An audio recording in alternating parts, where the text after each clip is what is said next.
Salut à tous, nouvelle review aujourd'hui puisque je sors de la séance de Crimson Peak. Donc pour la toute première fois je vais vous parler d'un film qui vient tout juste de sortir, tout récent. Je ne l'ai pas encore fait sur la chaîne. Et puis j'en profite parce que ce film je l'attendais pas depuis des mois, mais voilà, depuis sa sortie j'avais vraiment envie d'aller le voir. Que ce soit les critiques, que ce soit les bandes annonces, les visuels, tout me donnait envie d'aller voir ce film. Parce que c'est Guillermo del Toro principalement. Et donc voilà, j'ai foncé et je viens vous livrer donc ma critique. Alors faut savoir que je suis quand même assez fan du travail de Del Toro. Ça dépend des trucs. Donc je vous ai sorti le DVD du Labyrinthe de Pan. Euh, c'est pas mon préféré. Alors je l'aime bien, mais c'est pas mon préféré. Donc, euh, donc voilà, je vais pas me baser trop sur celui-là parce que c'est pas mon préféré, comme je vous le dis.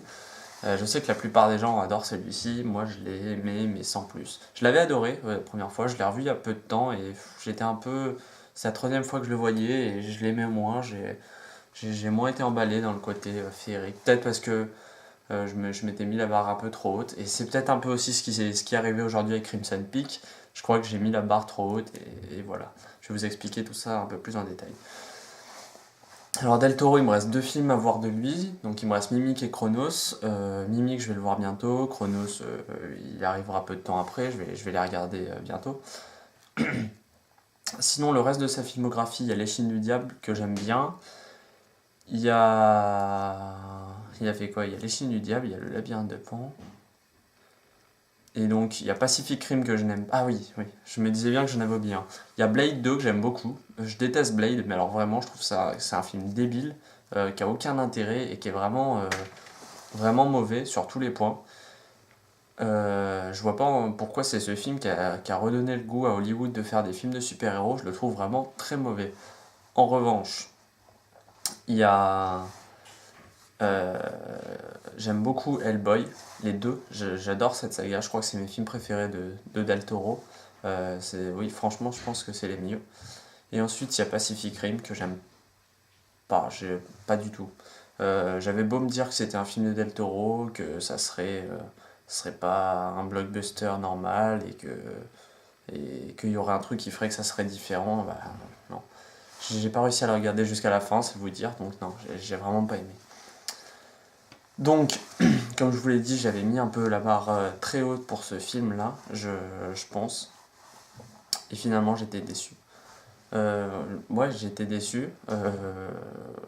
Ça tient ses promesses au niveau du visuel. Là, par contre, il y a vraiment un. On peut le voir dans la bande-annonce, hein, c'est du Del Toro à son paroxysme. Il est vraiment avec un budget comme ça, on voit qu'il a réussi, il s'est fait plaisir. Il a fait tout ce qu'il avait envie de faire et ça se ressent. Mais par contre, euh, au niveau du visuel, c'est super bien. Mais je trouve que je pense que c'est le budget qui joue sur ça. Il a, il a abusé. Ça fait trop, je trouve. Euh, je pense qu'il y a eu un budget vraiment trop conséquent et je pense qu'au niveau, au bout d'un moment, plus le budget est élevé, et peut-être que ça bride un peu la créativité.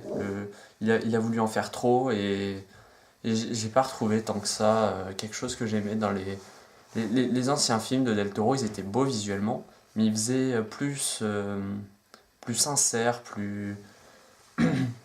c'était plus minimaliste, mais ça restait quand même quelque chose visuellement, c'était toujours très beau. Il a toujours réussi à faire des trucs. Alors, il avait quand même des gros budgets, hein, je pense à Hellboy, même Blade 2, c'était quand même un gros budget.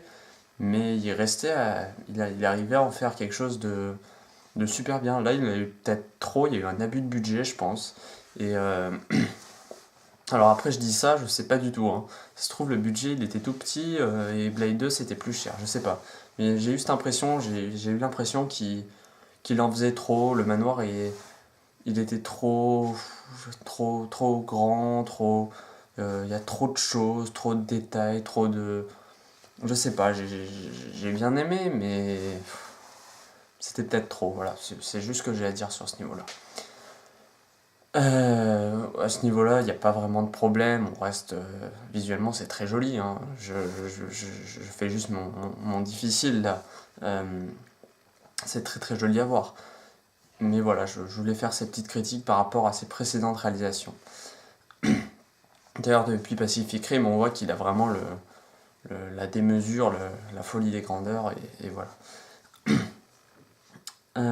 Autre point qui est sympa dans ce film, alors je vais regarder vite fait les noms des acteurs, parce qu'il y en a, j'arrive pas à me souvenir les noms.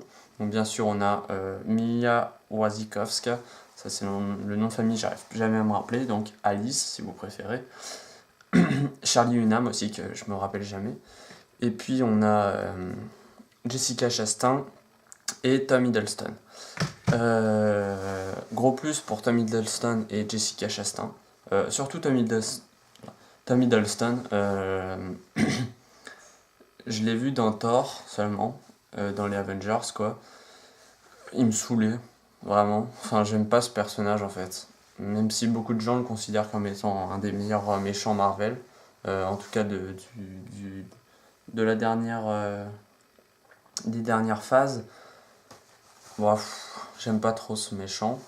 Mais là, il m'a surpris. Vraiment, même quand je voyais la bande-annonce, c'était lui qui me saoulait. Plus que Mia. Et là, faut avouer que Mia m'a vraiment saoulé durant ce film. Elle a aucun charisme, je trouve. Vraiment, c'était un peu la même chose dans Alice au Pays des Merveilles. Elle a rien en fait. Elle est pas très intéressante comme actrice. Par contre, il y a Jessica Chastain. Et là, Jessica Chastain, bon, on la présente plus, elle a déjà fait ses petits succès, mais voilà, c'est toujours intéressant, surtout que je l'avais même pas reconnue, c'est dire quoi. Je savais même pas qu'elle jouait dedans, et je l'ai vue tout à l'heure, je regardais. Non, physiquement, moi je trouve qu'on la reconnaît pas trop, pas tant que ça. C'est... Mais par contre, elle joue super bien. C'est pas le gros problème de ce film. Le gros problème, c'est le scénario. Et là, par contre, c'est vraiment un gros problème. Euh, Déjà, l'introduction du film. C'est long et inintéressant. C'est vraiment ça met très longtemps à se mettre en place. Et donc on a cette... on nous présente les personnages, mais c'est long, c'est inintéressant. J'ai pas d'autre chose à dire. On, on nous présente donc ce personnage qui est Mia, comme étant quelqu'un qui veut devenir écrivain, tout ça, et puis elle fait la rencontre de Tom Hiddleston, et ça fait faux, c'est complètement faux, je trouve, leur relation au début. Ça le fait pas, je vois pas comment. Alors, on n'a aucun soupçon sur le fait, sur ses intentions. Alors, peut-être que justement, j'aurais préféré peut-être qu'on voit plus ses intentions dès le début, parce que de toute façon, c'est pas un spoil de la fin, c'est pas un retournement de situation ou quoi.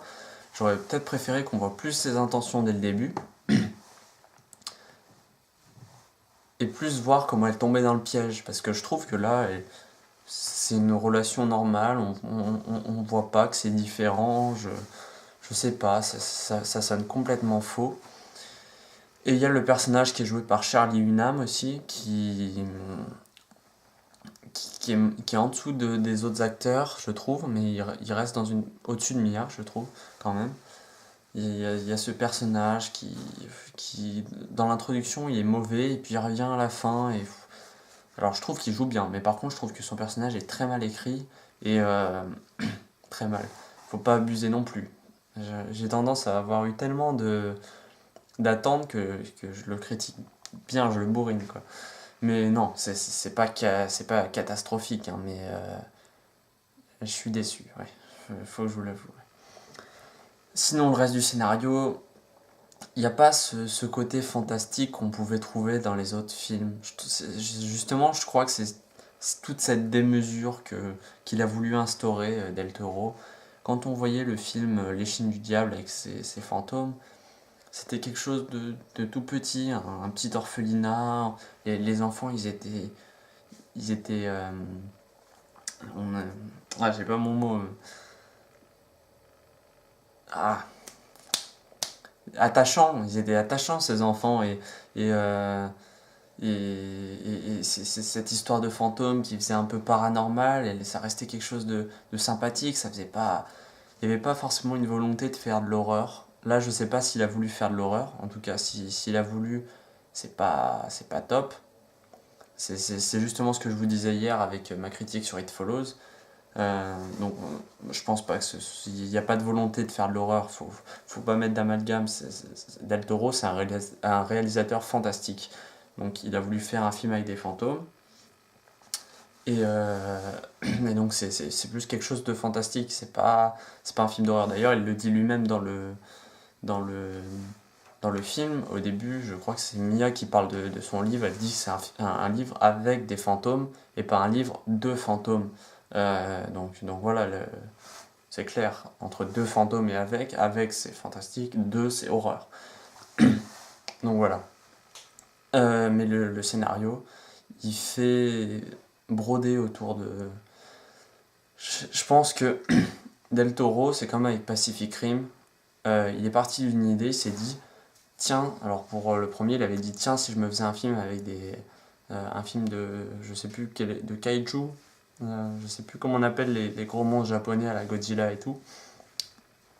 Et là, il s'est dit, tiens, si je faisais un film d'horreur comme on en faisait, je sais pas, il voulait rendre hommage peut-être au cinéma des, je sais pas quelles années c'est, ce cinéma de la Hammer, tout ça, ce genre de studio.